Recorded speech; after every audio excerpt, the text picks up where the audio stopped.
வணக்கம். நான் இன்னைக்கு டேஸ்ட் ஆஃப் குக்கிங்லேருந்து இந்துமதி பேசுகிறேன். இன்னைக்கு வந்து ஈஸியாக ரசம் எப்படி வைக்கலாம் அப்படின்றத உங்களுக்கு சொல்லி காமிக்கிறேன். பாருங்க, அதுக்கு என்னென்ன தேவைன்றதை எடுத்து வச்சுருக்கேன், பார்க்கலாம். இப்போ பாருங்க, இதெல்லாம் வந்து ரசத்துக்கான பொருளாக வச்சுருக்கேன். அது என்னென்னு சொல்கிறேன் பாருங்க. இது வந்து புளி கொஞ்சமாக வச்சுருக்கேன், ஒரு லெமன் சைஸ்க்கு வச்சுருக்கேன். இது தக்காளியும் சின்ன சைஸ் தான் வச்சுருக்கேன். கருவேப்பிலை, கொத்தமல்லி, காஞ்ச மிளகாய், உப்பு, தேவையான அளவு உப்பு வச்சுருக்கேன். ஒரு சின்ன துண்டு இஞ்சி வச்சுருக்கேங்க, ரொம்ப நல்லது இது. அதே மாதிரி கொஞ்சமாக புதினா வச்சுருக்கேன். அப்புறம் மிளகு, ஜீரகம், பூண்டு. இது வந்து தாளிக்கிறதுக்கானது. கடுகு, வெந்தயம், பெருங்காயம், கொஞ்சமாக ஜீரகம். 5 நிமிஷமாக ஊற வச்சு வச்சுருக்கேங்க. அந்த புளியிலேயே காஞ்ச மிளகாய், புதினா, கொஞ்சம் கொத்தமல்லி, கொஞ்சம் கருவேப்பிலை, உப்பு மொத்தமாக எல்லாத்தையுமே போட்டுக்கிட்டேன். தக்காளி இதெல்லாம் போட்டு நல்லா பிசைஞ்சிக்கணும். மிக்சியில் வந்து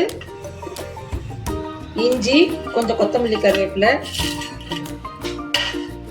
மிளகு, ஜீரகம், பூண்டு எல்லாத்தையும் ஒன்றா போட்டு மிக்சியில் அரைச்சி எடுத்துட்டு காமிக்கிறோம்.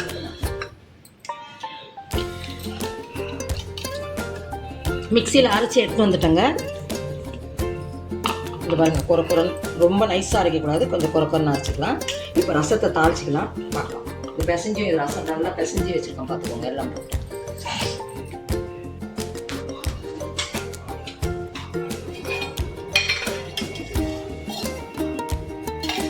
கொஞ்சமாக எண்ணெய் ஊற்றிக்கணும். எல்லாத்தையுமே அதில் போட்டுக்கலாங்க. கடுகு, வெந்தயம், ஜீரகம், பெருங்காயம் எல்லாத்தையும் போட்டு அதை வச்சுக்கேன். அது பொரிஞ்ச உடனே அது போட்டு சும்மா ஒரு ஃப்ரை பண்ணிக்கலாம். ஒரு ரசத்தை அதை அப்படியே ஊற்றிட்டு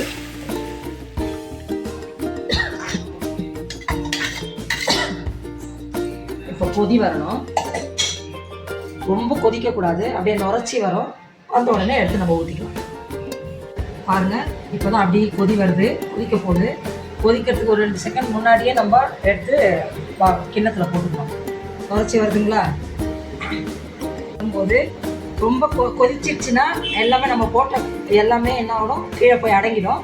அது அடங்கிறதுக்கு முன்னாடி இந்த நுரைச்சி வரும்போது நம்ம எடுத்து கிண்ணத்தில் ஊற்றிக்கலாம். நீங்களும் வச்சு பார்த்து டேஸ்ட் பண்ணிவிட்டு எனக்கு கமெண்ட்டில் சொல்லுங்கள். லைக் பண்ணுங்கள், ஷேர் பண்ணுங்கள். மறக்காமல் சப்ஸ்கிரைப் பண்ணிவிட்டு பெல் பட்டன் அழுத்தி வச்சுக்கோங்க. நாங்கள் போடுற வீடியோக்கள் உங்களுக்கு தொடர்ந்து வந்துட்டே இருக்கும்.